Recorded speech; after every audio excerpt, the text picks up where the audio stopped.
Hello and welcome to episode 233 of the Juicebox Podcast. In today's episode, I'm going to be speaking with Arden. Arden is the mother of a child with type 1 diabetes, and we're going to go over a bunch of stuff today. We're going to talk a little bit about how Arden's daughter eats. We're going to get into using glucagon for emergencies and for non-emergencies, talk a little bit about DKA.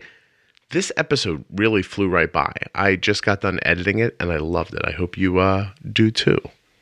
Today's episode is sponsored by Omnipod, Dexcom, and Dancing for Diabetes. You can go to myomnipod.com/juicebox, dancing, 4diabetes.com, or dexcom.com/juicebox to find out more. There are also links in your show notes and at juiceboxpodcast.com.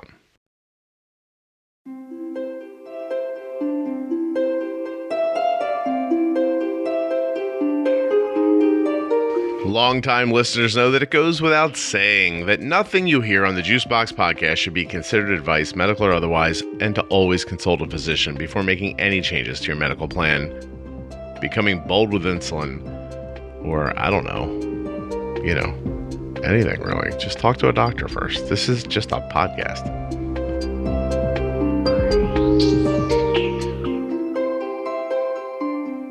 Hi, my name is Erin Rose. You can call me ER. My daughter, Isla, is the type 1 diabetic. She's 6 years old, and I have been listening to the podcast for a couple of years now, and my daughter has had diabetes for 4 years, and that's what brings me here. Very cool. Well, thank you. Not cool about the diabetes, but it was cool that you listened for a while. So I'm going to call you ER, and sure. That will... I'm basically training my brain right now, just so you know. And if you come out with something else, that's okay too. Well, we're the only two people here, so you'll probably respond, as I will, to almost any noise. Okay, so let's talk for a little bit. Isla was how old when she was diagnosed?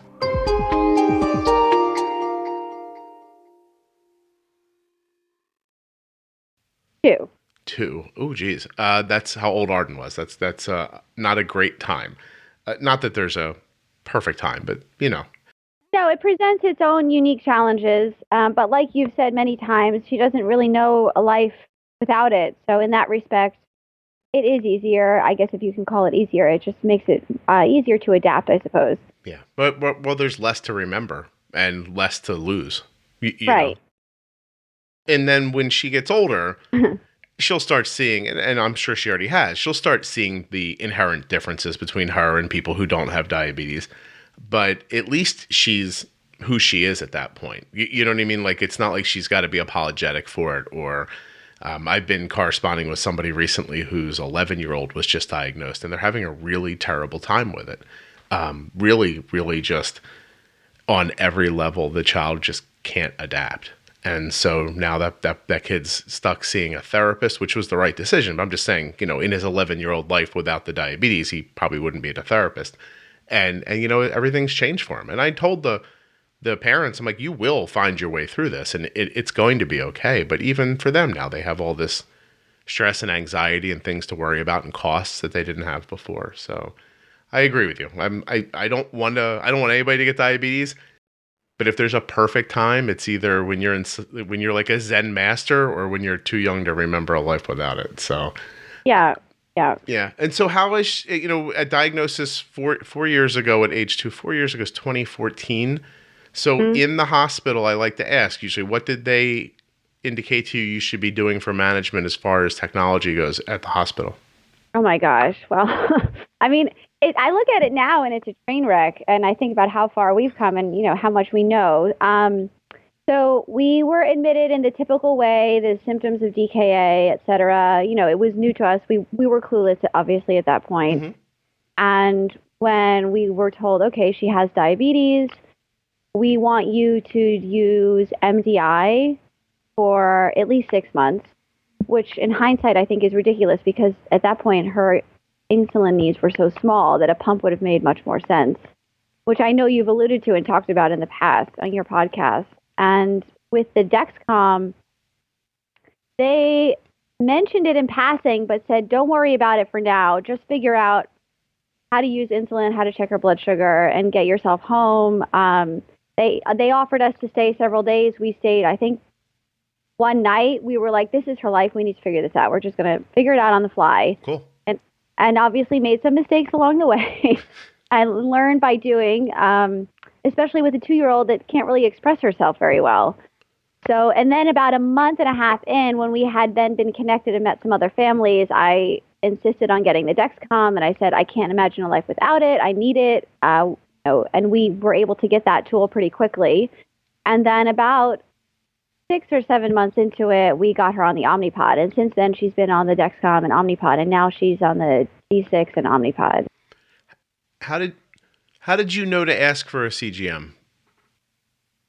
So I had helpfully been connected with some families through the JDRF when Isla was first diagnosed. Mm-hmm. And some families had shown me all their cool tech. And I was like, what's that? And what's that? And, why am I doing this? And I saw the benefits of having it. And then I did research and realized I need this in my daughter's life, in our lives. And once we got it, it was, the light bulb went off and we were like, why did we not have this from the beginning? I truly believe that children in particular should be given it as a mandate before leaving the hospital.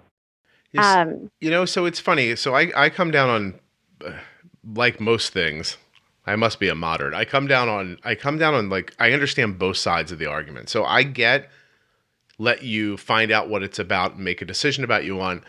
I get the idea of this technology is so kind of mind-bendingly life-changing that it should be like you should come through the door like, like a spaceship movie, and somebody's like, you have diabetes, slap, here's this thing, slap, here's this thing, go. Yeah. I see the value on both sides of the argument. I lean towards the way you're leaning. I think that if you can see the speed and direction of your blood sugar, then that's something you should know about. And I think that if you put it on somebody on day one and told them, look, this is just part of this now, then maybe fewer people would feel oddly about wearing something like that. Maybe they would just think like, this is something I need now. And it really is night and day. And I hate to say it because there's plenty of people who can't afford it. And it's if you don't have, the insurance that covers it, CGM is expensive. And at the same time, just today, and I know I say this so much that people think I'm lying, but I swear to God, just today, literally an hour ago, I picked Arden up at school. She's got a half day today. An hour before that, she was 135 diagonal up. Her blood sugar just sort of jumped all of a sudden. I knew she was going to be home in an hour. I made an aggressive bolus for the 135. Stopped it dead in its tracks. By the time she got home, she was 86. Now at 86, I see a little diagonal down. I knew she's going to want to eat when she gets home. She says, I'm hungry. Does it matter if I have something, super carby or not? I'm like, it doesn't matter because we're in a good spot here. As she's saying that, arrow turns down. And I was like, hey, you have an arrow down. I'm like, go do whatever you want. Boom. She gets a bowl of cereal. And Arden has a giant bowl of Apple Jacks, which, by the way, I did not count carbs for. I just bolused the amount I thought it was right. And her blood sugar right now, 2 hours after the 135 adjustment, a half an hour since the bowl of Apple Jacks, is 94 and stable. Now, if anyone thinks they could accomplish that without seeing their blood sugar, I mean, that would be amazing. But I couldn't have done it, and I couldn't do it before. So yeah. I mean, getting into the discussion about having access to the Dexcom, that's a whole other issue, which obviously is it's a big one and it's a heated one. And I wish there were a way to make it more accessible for everyone because it really is a life-saving tool and a tool that makes your life so much more functional and easier to just get on with your life, basically. Yeah, absolutely. Well, and that's such a good point, right? Because in the old model, the idea is go live for 6 months. Some doctors' offices say a year. Go live with this. But that's the other part that I didn't get to, and is that while you're, quote unquote, living with diabetes and quote unquote figuring it out, you're experiencing significant psychological stress. And that's the part that nobody talks about. They always talk about the diabetes like it's this, I don't know, like this structural thing in front of you that you can touch. They don't talk about the rest of it. When your kid's blood sugar is 300, or when your blood sugar is 300, and then it's 60, and then it's 50, and you're scared. I have an email now from someone who's frightened out of their mind because their blood sugar's falling and they don't know why. How is that a valuable lesson to learn? Like, okay, one day I can figure that out. I don't need to live like that for 6 months to know that I don't want that. I just don't get it. And to affordability, access is getting better. I just put up a show the other day with Costco, who's trying to make Dexcom less expensive for people who are underinsured or uninsured. And I think that until Dexcom makes that next leap in their technology, where they can shrink the form size of the CGM, I'm assuming bringing their costs down, I think we're stuck at this plateau financially. But I think when that next leap happens, and I obviously don't know anything, but if you put me in charge of a business like that, I would say to myself, look, I can sell these things. Aaron, you can sell a cheeseburger for $100 and sell 3 of them and make $300, or you can sell them for $3 and sell 1,000 of them and make a lot more money. So I'm hoping that that's what happens, and I have my fingers crossed for that. When you go to dancingfordiabetes.com, now that's dancing4diabetes.com, click on the contact tab and scroll to the bottom. You can sign up for their mailing list. In the end, really, I just would like you to get connected with them somehow. Maybe it's through their mailing list, their Instagram account, on Facebook. It really doesn't matter to me. Whatever's most comfortable for you. Wherever you spend your time. But I would love it if you found out more about Dancing for Diabetes. And those are just a couple of the ways that you can. Dancing4diabetes.com. Connect with them today.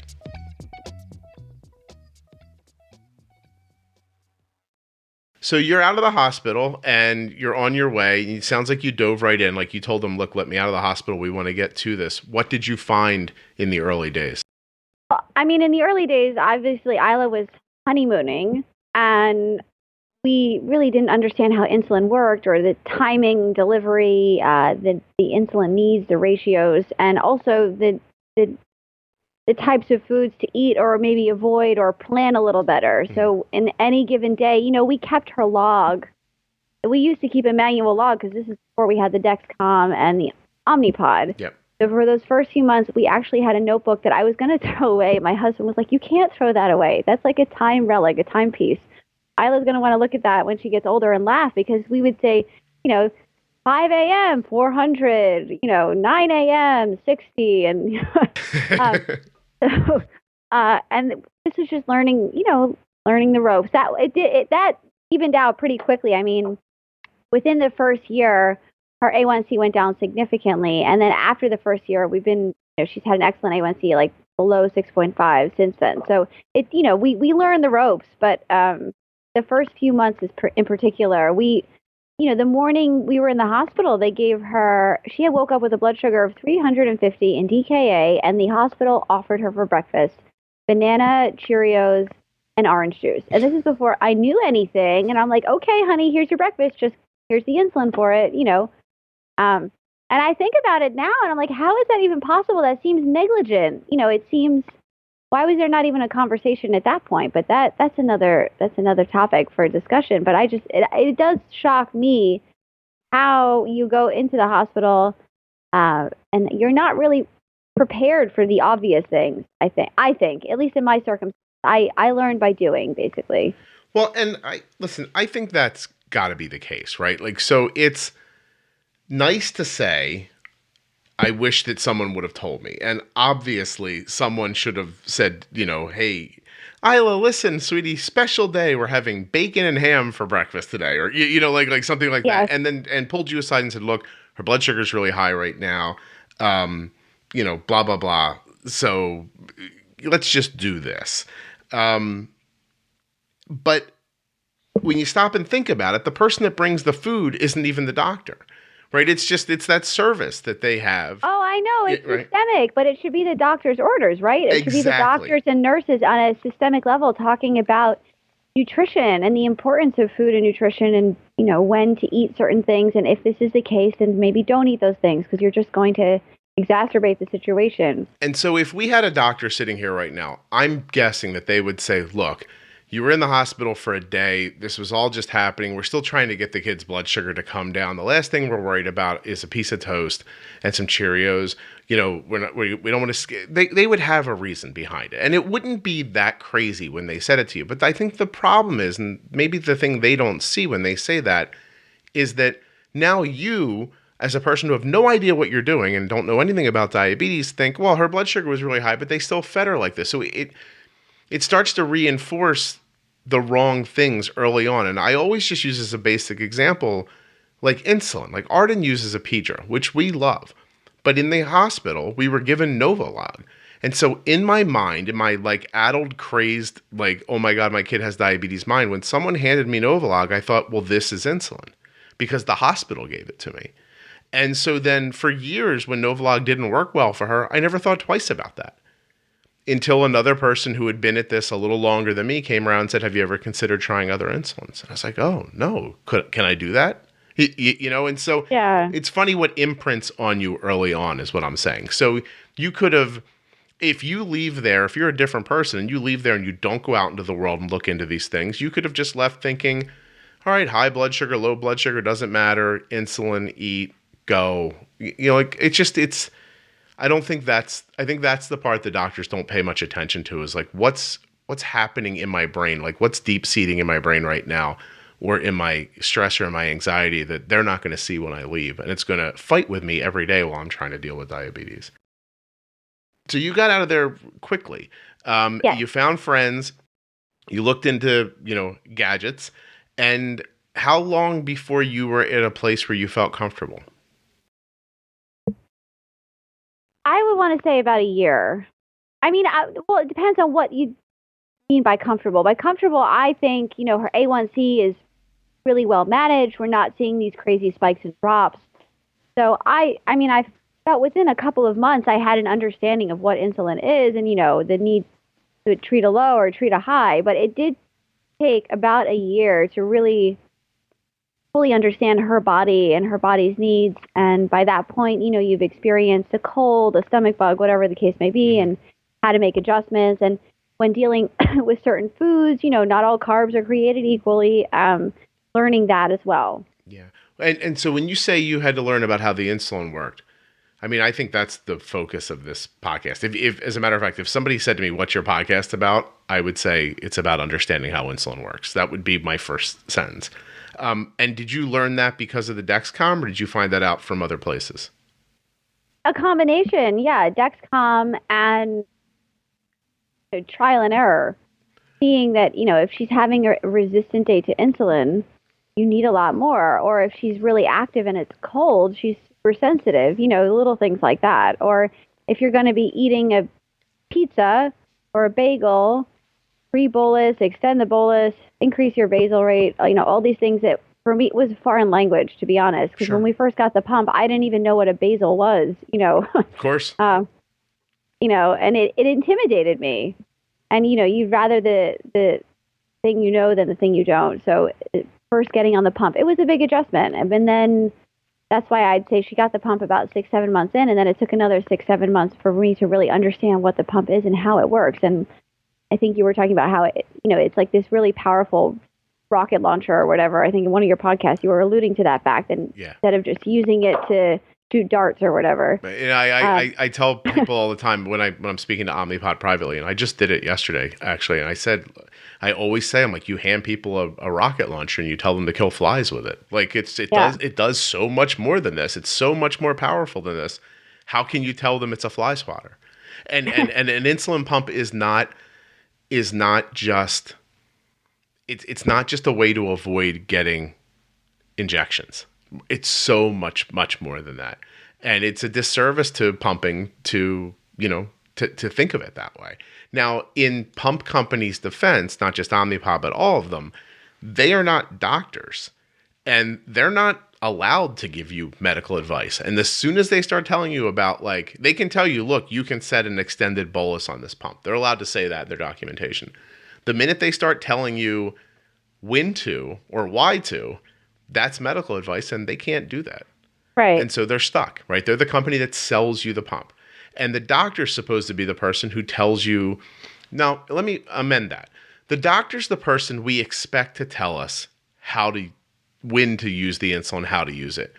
But if we really step back, and it's interesting, ER, we're going to go in a direction you didn't expect, but kind of behind the scenes, I spend a lot of time pressing the medical community to be more upfront with people early on. And I keep thinking the same thing. I just is occurring to me as we're talking. Like, it's their job, but it's probably not their job. The ER doc's job is to take your kid with the incredibly high blood sugar, bring her blood sugar back down safely, give you the tools you need, and tell you to go visit an endocrinologist. Like, right, that's really their job, right? Yeah, that's all they do. Right. Yeah. Now, the question is, when we get to the endocrinologist, why do they then treat us like we can't handle any information? And I would have to agree to that. I'm going to just step in for a second.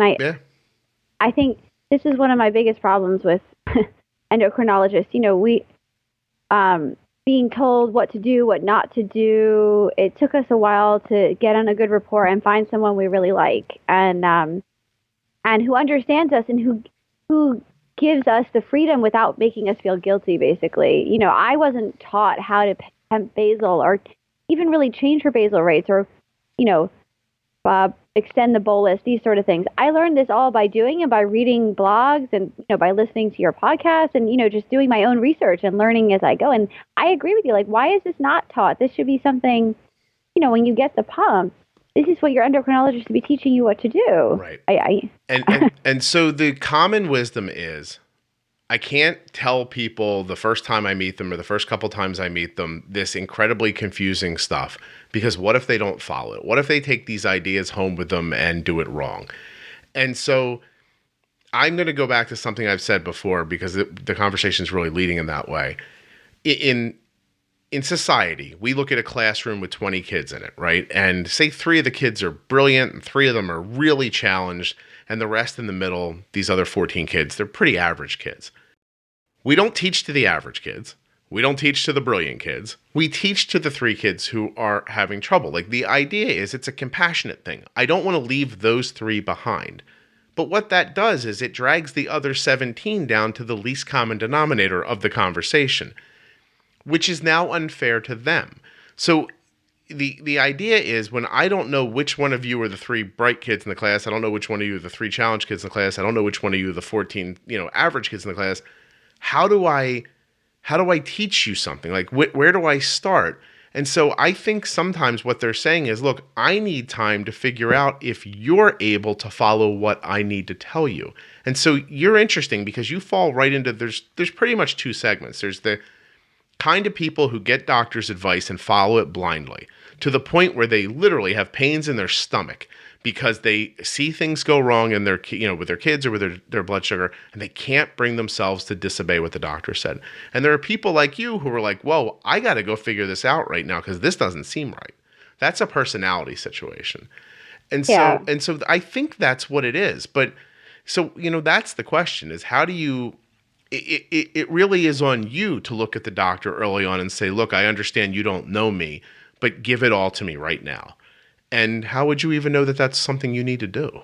So it's such an imperfect situation. You know? It is, and it's all hindsight, I think, too. Mm-hmm. You know, you look at, and the doctors are only doing their best and what they can do within their limitations and with liability, like you said. So I get it. I do get it. Yeah. But now, personally for you, how incredibly frustrating was it? It was very frustrating. And, you know, we kept lowering Isla's A1C, and her doctors kept saying, oh, it's getting below 6.5. Like, I don't like that. And I'm like, well, if you look at her data, she's in her target, like between 75 and 150, like 80 to 90% of the time. I really don't understand what the problem is. You know, we're not achieving this by having her hang out at 50 all the time. Right.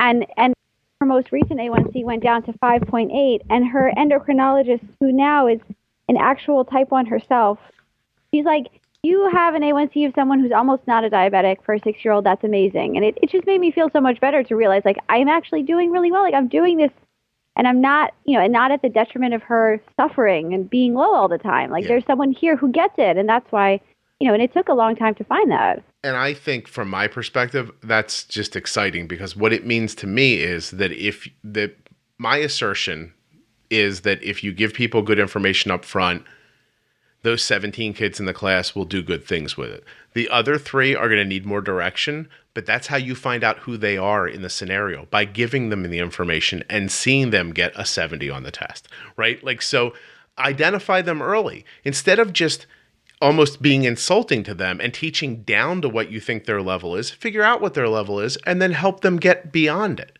Like, it's such a simple concept, but we always do it.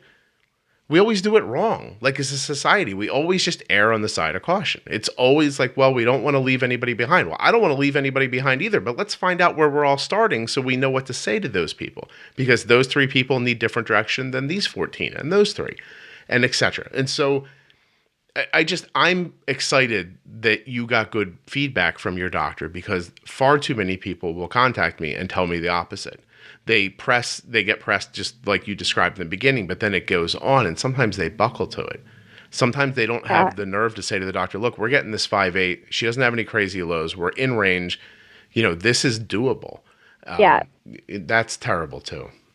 That is, yeah. And I'm really glad we're in a place we are and found, the person we have. She's great.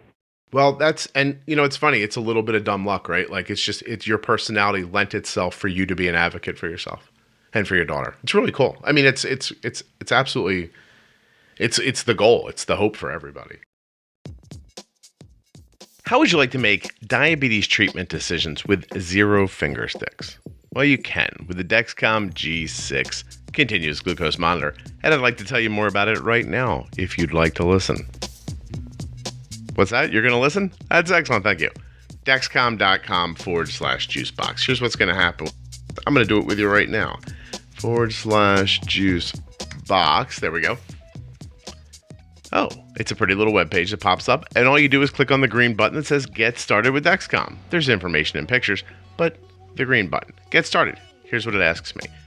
Personal information. Name, email address, phone number. Address, patient's birth date, and they can answer.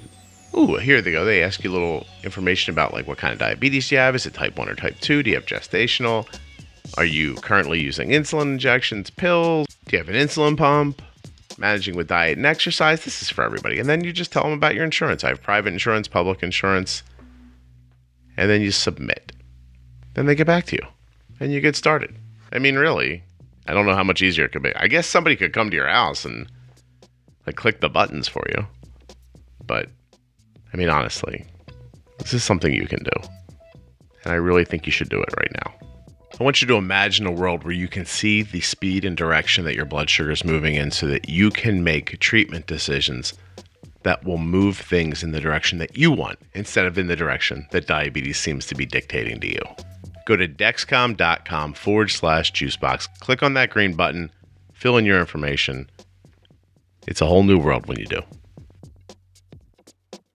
Now, you are achieving the A1C and the levels with like kind of a modified paleo diet. Are you still doing that, or how do you eat? So, I mean, yes, to an extent. I would say I alluded to it in one of my emails. I can't remember at this point, but yes. So we do fairly low glycemic, low carbohydrate during the week. Mm-hmm. Having said that, if she comes home and says, I want popcorn or let's make brownies, I'm like, okay, we can do that. We'll make it work. We find a way. Like, I generally try and do low glycemic and paleo, but there are occasions where she's out with friends and there's pizza and there's this and she wants to have it. She's going to have it. We just make accommodations. I just know that it makes it a lot easier and she's more responsive to insulin. The less carbs she has. So I wouldn't say it's completely restrictive. And then on the weekends, we eat whatever she wants and she eats whatever she wants. So if she wants a bagel, if she wants to go for pizza, if she wants the ice cream, we just, we do it. We don't even think about it. Yeah. I try and I look at it more from a health perspective rather than diabetes. And I always tell her that as well. And because it's me too, I eat that way as well. It's not, and I don't have type 1, we try and fuel our bodies with nutrient-dense food, which is vegetables, whole grains, fruits, lean proteins, lots of water and hydration, and lots of activity, just to maintain a happy, healthy diet and to grow to be big and strong and healthy. And, it's not about diabetes, but eating a starchy, carby diet is not good for anyone. And I'm always, reinforcing that point with her. And I think, and she gets it because she's, I think she does get it. And, we watch cartoons and things like that so she can understand, and read books as well at her level about nutrition and health. And That's cool. she understands that it's not mommy saying no carbs, carbs are bad. I don't believe that at all. I think that we make the smart choices to eat the right types of carbs that will make us feel good. We call it go food versus woe food. So go food is something that makes you want to go and give you energy and run and play. And the woe food is the sugary, starchy things that maybe you don't feel so good after you eat. That's excellent, and for a number of reasons. But let me say this. I think that when you do a podcast, you say things trying to give people hope. That's what I do here, right? Like if I tell you Arden ate Apple Jacks and I got her blood sugar to stay at 94. That's not to tell you that Arden eats Apple Jacks every day, because there's a box of Apple Jacks in our house. It's probably been here for so long. I'm pretty sure she probably just had stale cereal. Do you know what I mean? Like I use those as examples because, it's an example of what you can accomplish with the insulin. It's not an example that you should eat Apple Jacks every day. And I kind of think that most people who hear that understand that it's common sense. But there are some people who are so kind of fervently against carbs that when they hear that, they'll, contact me privately. I've been attacked openly online a number of times. It's like, you're telling people to eat a high carb diet. I'm like, I didn't say that. I never said that. Arden had a turkey stuffed pepper for dinner the other night. You know what I mean? Like the night before that, she had chicken that was lightly breaded with broccoli and a tiny bit of rice. It was, like that. We eat like human beings. And then periodically there's cereal or bagels or stuff like that, or pancakes. And that's the stuff, when you can understand how to use insulin for those things, well, then the stuffed pepper with, is right. It's a walk in the park. Yeah. Walk in the park. Yeah. Right. And so having you say that to me makes me think we need to stop labeling how everyone eats. I'm high carb. I'm low carb. I eat moderately. We do a little paleo. All people are saying in all those regards is like, look, I'm just trying not to eat ho-hos all the time. Right, I think people are just trying to be healthy, right? I mean, and also you put it in perspective. Isla is only 6, weighs less than 50 pounds. So for her, 15 carbs at breakfast, 30 carbs at lunch, and like maybe 30 to 40 at dinner is a lot. That's, sure. But like a normal amount, like a healthy growing girl, eating the right sort of carbs. Like we make these choices. We're going to eat quinoa and vegetables and, like you're saying, turkey or whatever. We're not going to have boxed mac and cheese every night, Right. Or very simply, years ago, I realized my son was going to be a chicken person. Like the kid was just going to eat chicken constantly. And when I first had him, I was young and we were thought to give him a chicken nugget. I went to the grocery store. I went in the freezer section. I bought a bag of chicken nuggets. Now, this is an indication that I grew up broke and not well. Like, you know what I mean? Like my family wasn't thinking about health.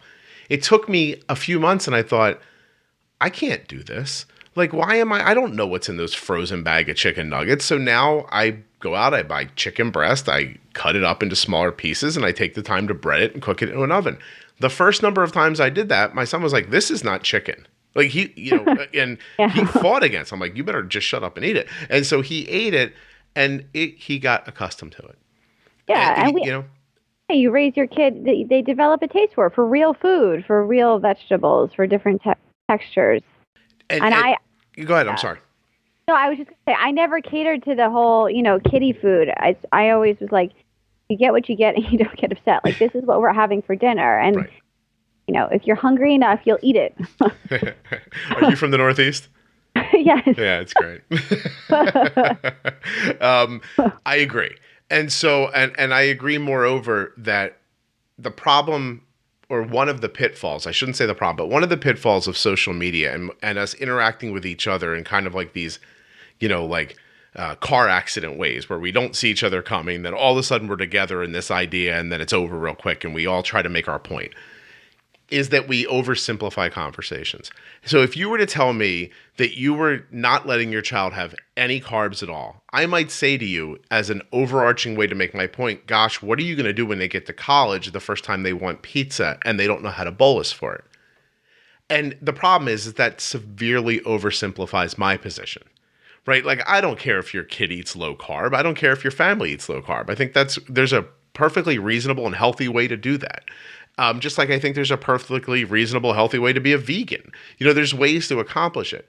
I'm just saying, understand the insulin first, because you don't know what tomorrow is going to bring or what 5 years from now is going to bring. And when it comes, we all need to understand how to do it, or all this good work you put into your kid's health for the first 10 years is going to go out the window the first time they, sit down in the cafeteria at college and can't manage themselves. Let's surf the internet together one last time. myomnipod.com/juicebox. Well, what do we have here? It seems I've mistyped the word juicebox. So when you misspell juicebox, you get a picture of a lovely man fishing in a river. Looks like he's wearing an Omnipod. But when you type it correctly, here we go. When you type in myomnipod.com/juicebox correctly into your web browser, you're taken immediately to a page that allows you to request a free experience kit, a pod experience kit. You can see it right here on the page. They're going to send you a little quick start guide, a non-working demo pod that you can actually wear and try for yourself. It asks for a tiny bit of information: name, address, email, phone number, what type of the diabetes you have. You just have to say here that you're over 18 or the parent or guardian, and that's it. Request your experience kit. Big red button. You push it. Let's pretend now that you've pushed the red button and your pod experience kit has arrived at your home. You or your child is wearing it now, and you're realizing, I don't even notice I have this on. And then you think to yourself, wow, wearing this, that would be better than shooting needles into me all day long. I can just push a button and send in the insulin, and there's no tubing. I'm not attached to anything. It's this little thing I'm wearing, and that's it. And then a light bulb goes off in your head. It's as if the angels sing. Ah! Like that, except musically. And then you'll realize, Scott was right. I should get an Omnipod. myomnipod.com/juicebox. Listen, if you get an Omnipod, you'll never have to hear me sing again. So, it's a win-win, really. Okay, so ER, in your email, you also said you thought it would be really interesting to talk about glucagon, and I do too. Okay, great. Have you had any situations where you've needed to use glucagon? Yes. So that was the reason why I suggested it. I know it can be scary and overwhelming, and I thought it would be helpful to walk people through it, because for a lot of people, it's just this red box that sort of just sits there, and you're told maybe once what to do with it, and then when the time actually comes, you might not be sure or overwhelmed, or, there's usually a lot going on at that point in time that brings you to the point of actually necessitating glucagon. Mm-hmm. So we've had to use it twice. I can walk you through the 2 times, and then there was I just wanted to really talk about what it is, how it works, that sort of thing. Absolutely. So these were emergency situations? Yes. Not like, hey, my kid's blood sugar's 50 and it won't come up, I'm going to give him a little bump of glucagon. Like, you were thinking this was a seizure or a potential one? Almost. So the first time, Isla, that was my daughter, she was 3. She had been at a birthday party, got bolus for cake and pizza and all the usual things and candy, and then came home and started projectile vomiting. So she had gotten some sort of stomach bug, with kids get. And she wouldn't keep juice down. We tried, we waited, gave her water, gave her juice, and then she just kept vomiting. And we knew at that point, the monitor was saying low, checked her finger, it just said low. So, and she was about to go out. She was eyes rolling over, that sort of thing. Yeah. She had just, basically thrown out the entire contents of her poor little tummy. Mm-hmm. And so we ripped out the glucagon, we administered it, and then we took her to the emergency room and got her Zofran, which is a caveat. It's on my mind. I want to recommend everyone should have a prescription for Zofran in their house, an anti-nausea tablet. So if you encounter a similar stomach bug situation, it can help you prevent flows like this. You can take it, and then you can stomach swallowing juice. Okay. So you don't. That's just a caveat. I didn't want to forget that point. So I want to recommend that to everyone. So we don't go anywhere now when we travel. We always have 2 glucagons and Zofran. So that was the first occurrence. And then more recently in December, actually, this just a couple months ago now. I mean, by the time you air it, it might be later. But for me, in real time, it was about a month ago.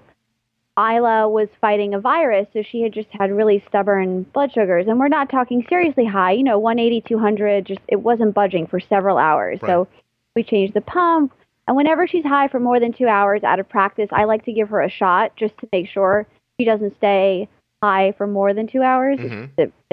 It's just something I like to do. So if she's above 180 for more than 2 hours, I usually give her a shot anyway as a matter of practice, just to get her down. So we gave her the correction. We waited an hour and 45 minutes. It's still not budging. And at this point, we're then about to eat pasta for dinner. And we had been traveling, so she was tired, sick, all of these compounded elements that make you resistant to insulin. And so I pre-bolused an aggressive correction and for the pasta. And then she decided, I'm not eating the pasta. And at this point, she now had like 5 units of insulin on board. And for her size, that's a lot. Sure. Her correction ratio is, just to give you some idea, it's 1 unit corrects roughly 70 points, and at dinner is 1 to 20. So 5 units is a lot. We were correcting her blood sugar. We were bolusing for like 50 carbs of pasta. Because and then she decided she wasn't eating, so I immediately gave her a candy cane, suspended insulin, and gave her 20 carbs of juice. But at that point, I feel like all the insulin just was a perfect storm, came crashing down, and no amount of juice was going to, stop the drop effectively. Yeah. So she had over 30 carbs. I thought I would cover it enough with the, fast-acting juice and the candy cane. And she was lying down. She was disengaged. She wanted to read and she couldn't. And my husband, she's low, get the glucagon now. And I ran over and just, and at that point she could hardly walk. Her eyes were all glossed over and she was about to go. So we had to then give it to her then. So that was the second time. And so yes, those are the two incidents that we needed to administer it. Right. How did you find the process? So it has to be, I hope everyone's looked at their glucagon so they understand how to use it. And a great, a definite pro tip would be once they expire, use them, open them up. Yes, that was actually something. That was something I was going to say. Well, you have the expired ones, practice with them. Right. And once you're practiced enough, give them to the school nurses so they can practice with them too, and proxies at school because it's powder in this glass tube. Then you get the needle. The needle has liquid in it already. The liquid has to go into the powder. You have to mix it up, then pull it back into the needle. There's a lot of steps.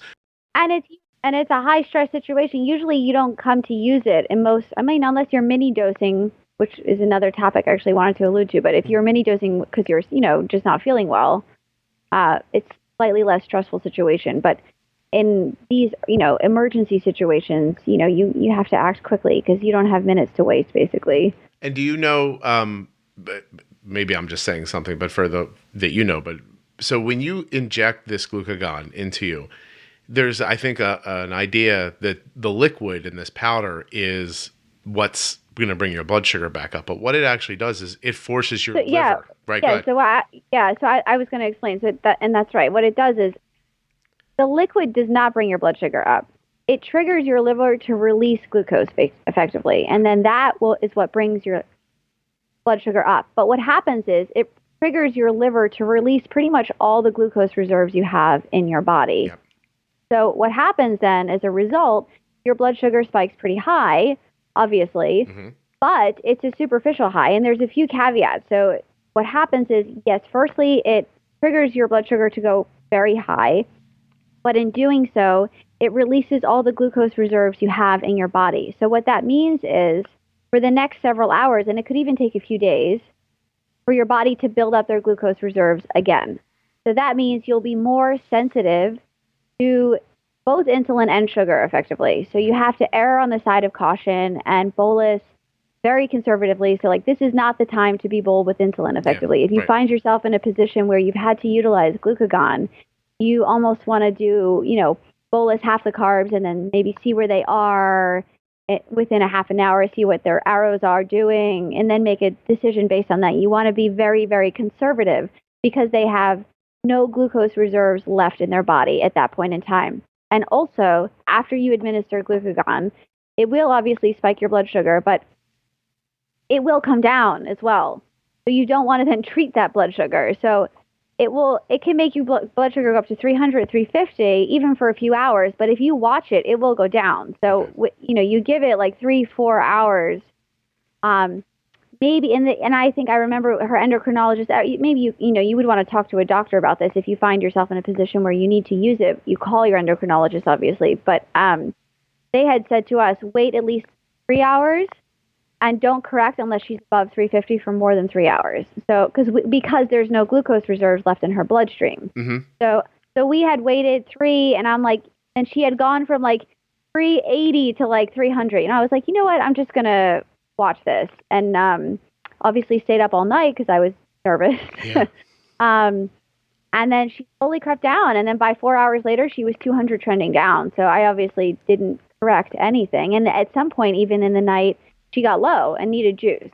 And this was like 8 hours after administering glucagon. So she obviously, you just have to ride the wave, basically. Yeah, because what you're saying is to be 100% transparent is that if you use glucagon and your liver expels all the glucose it has saved, you can't use the glucagon again 8 hours later because there's no store of glucose in your liver at that point. Right, So, and that's also why you want to eat and drink as much as you can stomach, basically. So without really treating for it, to be honest, like you don't even want it. Like you want to have some juice and some slow release carbs, assuming you're not having a stomach bug. So at least you're eating food and you can rebuild glucose reserves as quickly as possible. Gotcha.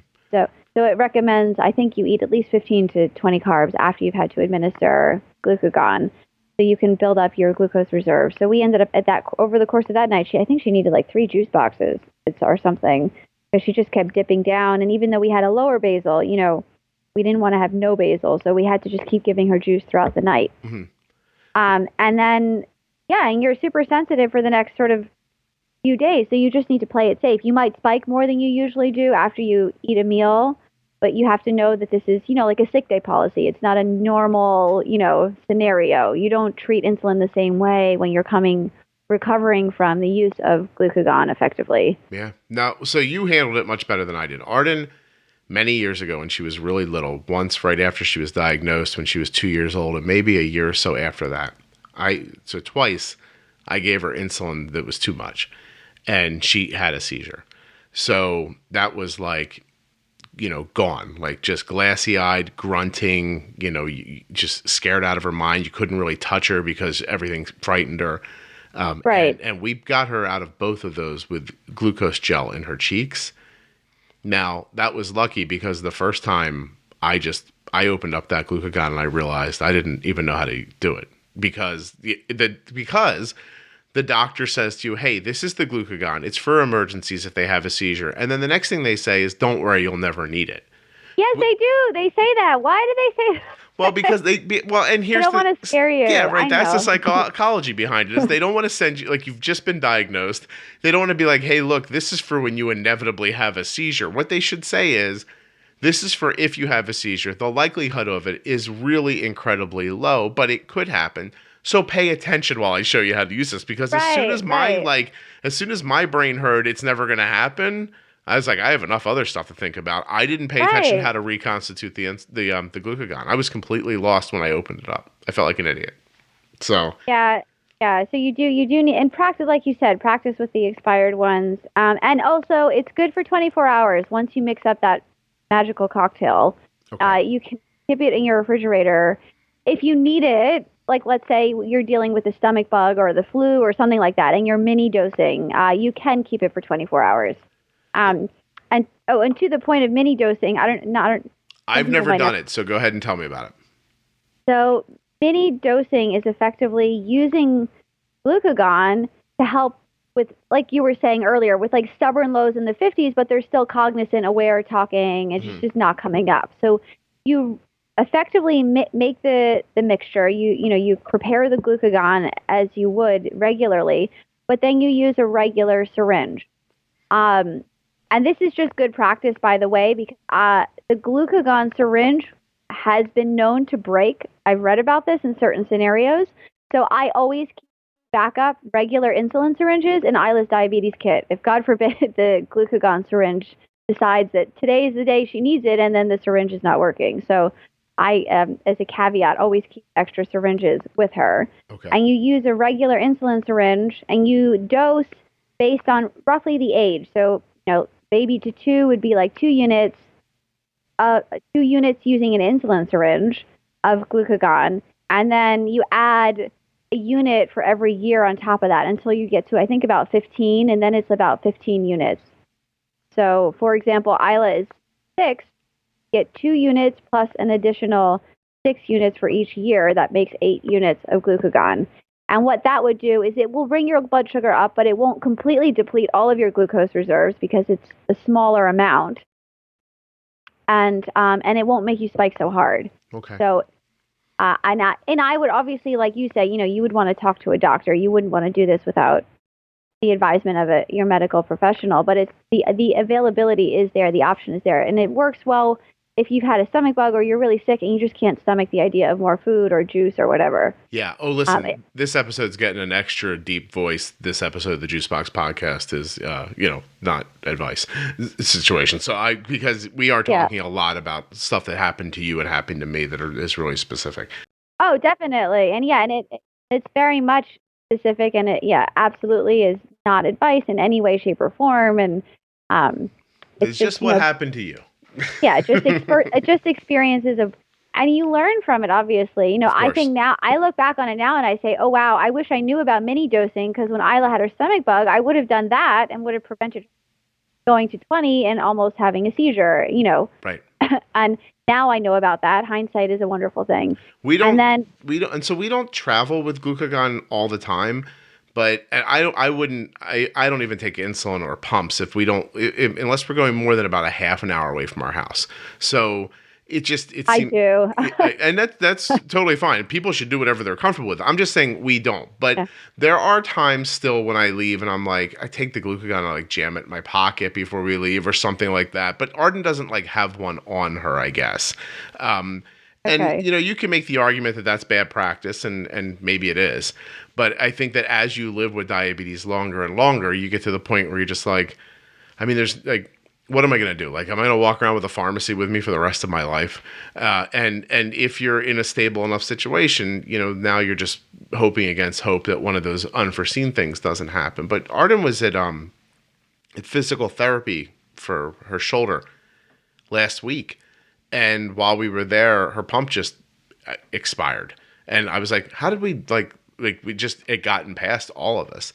So we finished up, and her blood sugar was like 112. And we finished up probably 20 more minutes of what she was doing, a 20-minute drive home. By the time we got home, her blood sugar was 185, and it was rising, just from not having insulin for 40 minutes. And I bring that up because you also alluded in your email about discussing ketones and DKA, which is also something I've never really talked about on the podcast before. So as a person who doesn't in any way regularly check for ketones, unless she's sick, when do you check for them and how do you do it? I use a blood meter. How do you do it? Me too. And that's something I wish the hospital told me about sooner, because for the first year I had pee on a stick. You pee on your fingers is what you had here. Yeah, pretty much. Yeah. So we use a ketone meter, and I, like you, usually only check if she's sick or if she's had a fever, but having maybe like she woke up with a fever, or if she's had high blood sugar for more than 2 hours, which, fortunately, we've got pretty good control. We rarely see her above 200. And if we do, it's almost never above 250 for more than 2 hours. Like, that's pretty unprecedented, unless there's some weird scenario, but it's not the norm. But if that does happen for whatever reason, her pump fails, and then, she eats a slice of pizza, and then the next thing I know, she's 300. It happens. For whatever reason, those are the scenarios. So above sort of 220 for more than 2 hours, I think it's good practice. Check. When she's sick, I check twice a day. Call me a bit OCD, but DKA does scare me, and I know it could go from bad to worse at the drop of a hat. Sure. So I act pretty aggressively with it, and Yeah, and I think that's it. Just high blood sugar, not feeling well, fever, the usual scenarios. I don't carry the ketone meter around with me. I travel with it, whenever we're away for more than a day. We do too. We travel with it. But we don't, it's not with us. Like, Yeah, I don't, yeah, it's not like in her day-to-day, her little, diabetes bag or whatever with her stuff. It's at home. I know where it is. And, and when she's sick, I do check twice a day, after she's breakfast, because you do get elevated starvation ketones in the morning. So you usually want to wait at least until after you've bolused for breakfast and had some water and you're hydrated. So like maybe an hour after breakfast. And then in the... I'm sorry. I was going to say, I think it's important to say that to know if you have ketones when your blood sugar is elevated, it becomes important for another reason, not just to avoid DKA, but because those ketones require insulin to clear. Right. So if you have a 200 blood sugar that's been 200 for, like Aaron's saying, for 4 hours, and you now have ketones present, maybe 1.5 ketones, whatever insulin you think you need to move your blood sugar down, you also need an amount on top of that to clear the ketones. Yeah, and lots of water, basically, fluids. Right. So you are going to have to, and that's a scary proposition. I remember Arden had the flu early on, and she had ketones, and the doctor told me, and I didn't know what I was doing. I called the doctor. She's like, you need a unit. Give her a unit for those ketones. And back then, she was like 7, and I was like, wait, what? She weighs like, 45 pounds. And I was like, she was so little. And I was like, you want me to give her, she's sick. She's got the flu. She can barely keep anything down. And I'm like, you're asking me to give her another unit of insulin? I was like, and she's like, you have to. Yeah. Well, we do it, like we try, and I actually just got the flu on her birthday. Happy birthday. Yeah, happy birthday. She had 105 fever, and we were in the emergency room with ketones on January 13th. So that sucks. It did suck a little bit, poor thing, but she was she's so cute. She thanked all the nurses for taking care of her on her birthday. Did they sing to her?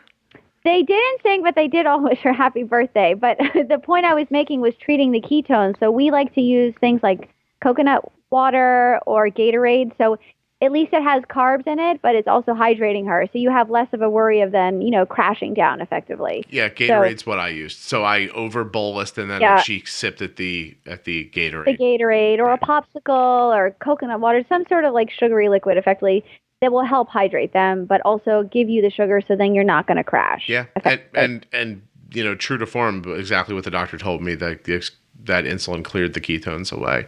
So yeah, and it does. Within a few hours, if you're aggressive with it and you drink a lot of water, within like 2 to 3 hours, you should see a noticeable drop. Yep. Yeah. And at some point, I mean, listen, also, it's incumbent for me to say here, contact your doctor and make sure they understand what's going on. And don't, if you're not making headway at it for a while, then you might have to get to the hospital. And like you said, DKA comes, it's nothing to joke around with. It will knock you over. It could kill you, and it could lay you up for days at the very least.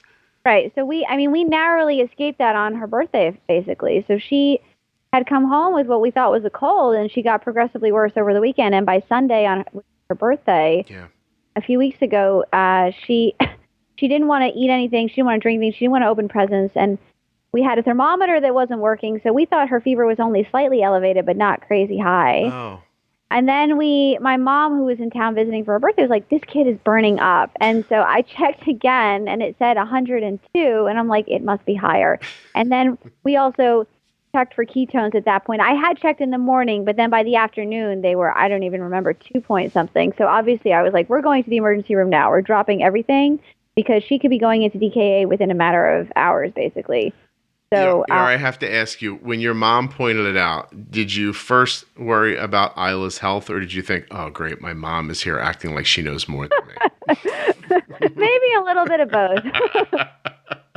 How disappointing was it when your mom was right? No, I mean, her credit obviously was right. And I knew I needed to take her in because she wasn't drinking and she had ketones, so we didn't really have a choice at that point. Fortunately, they hooked her up to IV fluids and gave her a lot of Tylenol. And then within a few hours, actually, she rallied and was able to go home. The doctors were all like, I think it's DKA. I said, I think it's DKA. Mm-hmm. And then somehow that was her birthday present. It wasn't DKA, basically. It's funny. Arden's been in the hospital after her diagnosis only once about diabetes. And it was after she had the first seizure when she was like 2.5 years old. we had called a part of the panic. We were yelling, and my son called 911 for us. And so once the rescue squad and the cops got there, they were like, "Look, take her to the hospital."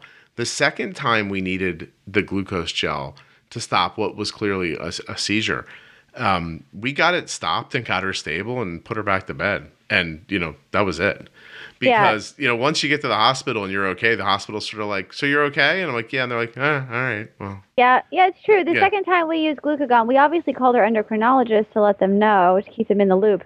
But they were like, "You don't need to go to the hospital. You've done this before." Yeah. Is that something? I know what to do. And we were out of town at my parents' house, actually. And I felt comfortable. I knew there was an ER nearby. I knew what to do. And I would just stay up checking her and make sure, we had the tools and the resources and the experience. But in the case of the flu, it's different. And ketones, you don't want to mess around. So if you have ketones and if after a few hours they're not responding, don't delay. Please don't hesitate. It's not the same. And, you need the help of a medical professional. You need probably IV fluid, a lot more than what you can do at home, basically, to manage it. That was the case with Isla. Like if we had not gone, it probably would have taken a much worse turn than it had. And the reason she was able to go home after a few hours was because we went in and we responded and did what we did. So that's the takeaway from that scenario. Yeah. I mean, listen, in dire health situations, better safe than sorry is absolutely the word of the day. Like you don't want to be lying on your floor dying with an insurance card in your pocket. That's for sure. Like, I could have gone to the hospital, but instead I thought I'll be okay. And now look at me. Like, you know what I mean? Like, don't let things get so bad that, right. It sucks that you have to go to the hospital if it comes up, but it's certainly better than the alternative. And at the same time, don't be a person who's running to the hospital constantly yelling, "My blood sugar was 150 for 2 hours." Right, right. I know, of course. No. It's, exercise with caution, use common sense, that sort of thing. But this DKA is a serious matter, and don't you don't take it lightly, basically. So if you present those symptoms of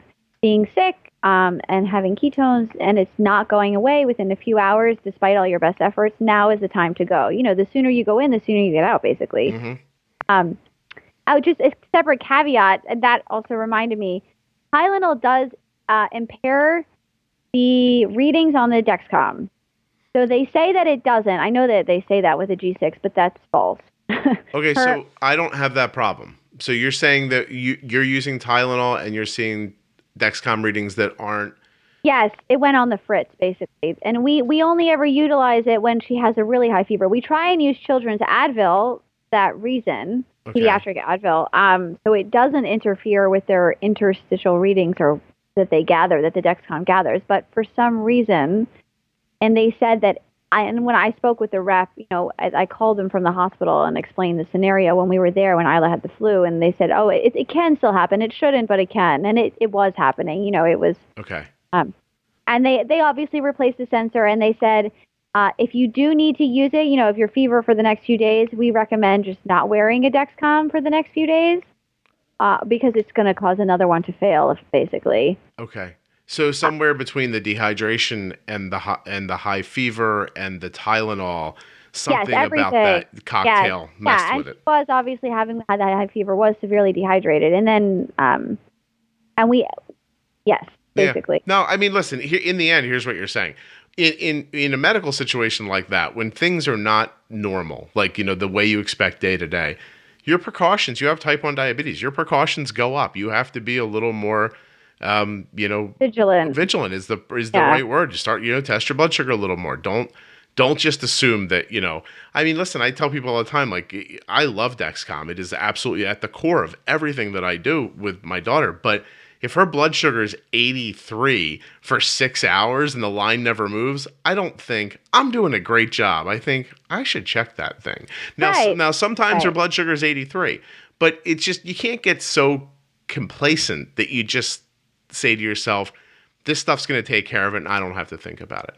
You're right, especially when you're sick, because there are so many things. You're running resistant to insulin, you're dehydrated, and there's all the other things, and the Dexcom struggles to keep up with what's happening. The rapid rise, the rapid drop, all that thing. Yep, it is. So with illness, I would say we check our finger every few hours, like at least 4 or 5 times a day, just to make sure we're where we think we are, basically. And that's, well, normally it's like twice a day, if I remember. This technology is far and away the best it's ever been on the planet for somebody living with type 1 diabetes. And at the same time, it's not year 3020. Dexcom's a great example. They've been at this a decade. You know what I mean? When you look back 50 years from now, the G6 will be considered like the infancy of that technology. So it works as well as it works. And, every time somebody like you has an issue like that, they learn a little more about it too. And I'm glad you called them. And I'm glad when anybody does, because they need to hear about stuff like that so they can make improvements and make it more efficacious for everybody, as we move forward. I think listen, I think you did the right thing. And I think bringing it up is the right thing too. Let people know, like, if the thing's acting wonky, it's acting wonky. Like, don't just sit back and say, well, they said it was going to work. Like, that's weird. Right. But people do that, by the way, which is why I bring it up. They're always bemoaning things like, well, it said it was going to do that. I'm like, well, it didn't. So yeah. You're just going to sit there and pout? Like get in the game, Do something about it. Yeah. Oh my gosh. So Aaron, we are over an hour. Oh wow! This is usually, you are such a good talker. This was so easy for me. Thank you. This is usually the point where I ask you if there's anything we didn't talk about that you wish we would have. No, I think, thank you again. I really appreciate the opportunity. I think it's been helpful. I tried to get through, all the things I could think about, that I thought might be helpful to somebody else. I'm not an expert. I'm not a clinical specialist, but I have some experience, and I think I do a pretty good job. So maybe just like when I listen to everybody else speaking, they might hopefully learn something too. So that's what I hope, that people benefit from this. I guarantee they're going to, and I absolutely appreciate that you came on. The core of what the podcast is people's experiences. So having people on who have different experiences than mine is how we get the conversations to go where they go. Absolutely fantastic episode. I really appreciate it. Thank you so much for coming on. Ladies and gentlemen, and I'm being serious about this, big round of applause for ER, who came through today with the good information, sharing about her life with type 1 diabetes in a way that will help you. You know who else we're going to clap for? Me! I was fantastic. Me! I'm just kidding. Dexcom, Omnipod, and Dancing for Diabetes. We're looking for dancing, 4diabetes.com. You're going to check them out. You're going to connect with them. You're going to go to myomnipod.com/juicebox and get a free demo insulin pump today, right? The pod experience kit. You want it. And for those of you who want a Dexcom, the G6 continuous glucose monitor, today is the day to get started. There is no day other than today. Unlike today, better than today. Dexcom.com/juicebox. You're going to get the Dexcom G6 and get to see what your blood sugar is doing, how fast it's doing it, so you can make the great decisions that keep you where you want to be. 2 weeks from now, Jenny Smith will be back, and Jenny and I will talk all about getting your basal insulin set the first time. Just setting your basal. I received a number of notes from people requesting that episode, and so I bring it to you as you requested. Also, the show is now available on the radio.com app. If that's something you use and you like, the podcast is there too. I mean, it's honestly pretty much everywhere. It'll be on Pandora soon. Not yet. Let me roll through it real quickly, where you can listen to the Juicebox Podcast through Amazon Alexa on your Android app. You can listen on Google Play Music, iHeartRadio, right at juiceboxpodcast.com, on the radio.com app, through Radio Public, Spotify, TuneIn Radio, and even on YouTube. Of course, the show's available on all your Apple devices. You can just say to Siri, I want to listen to the Juicebox Podcast, or look in the podcast app that's available on your iPhone, iPad, and coming to your Mac very soon.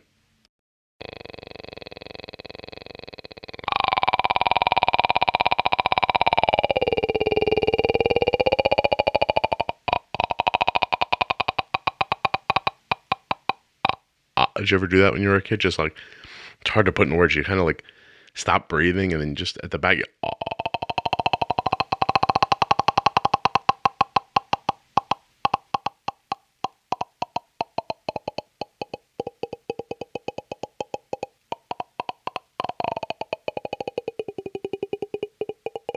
oh, way out of breath. Okay, see you later. Oh, jeez. Are you still here? Do you want more? Okay, I'll go one more time.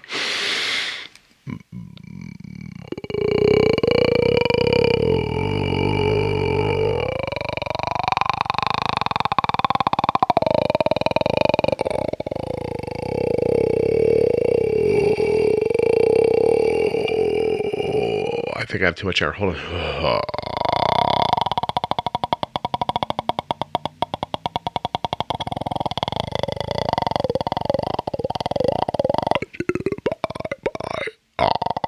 I'm going to pass out.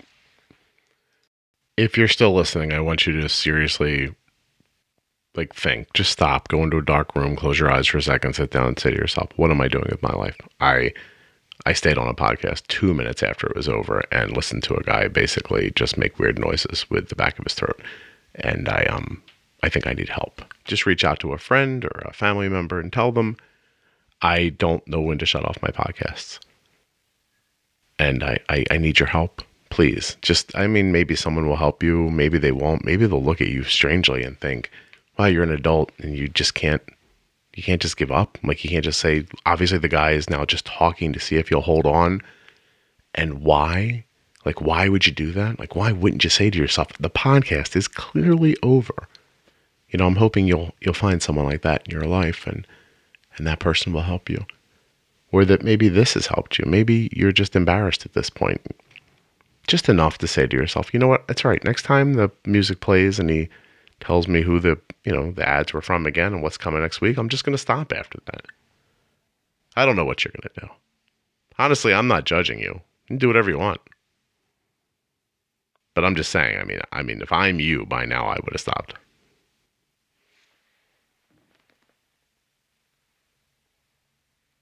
Okay, seriously, if you have not shut it off by now, I want you to see a psychiatrist. At least a psychologist. Whoever your insurance will cover, really. Don't go into a ton of debt. Copay, $20 a week. You go in, you tell them a little bit about it. When I was growing up, my parents weren't great, and we moved around a lot, or whatever your story is. And, then the psychiatrist or the therapist or whoever you can find me, but go to somebody reputable. It's not just some bored housewife with a degree. You don't want that. You want a physician, somebody, a doctor, I'm thinking. And you sit down and you say, I don't know what's up. I have this podcast. They told me all this great stuff about diabetes. And then honestly, the guy went on for 4 minutes afterwards and I never shut it off. I could not stop myself. I don't know what they'll do. I hope they don't medicate you. I don't think you're going to need medication for this. But I think maybe they'll just teach you some coping techniques or some breathing exercise or something you might want to do to just, help center yourself. Anyway, that's it. You know what the best part of all this is that a minute after I stop the podcast, you're going to think it's still happening.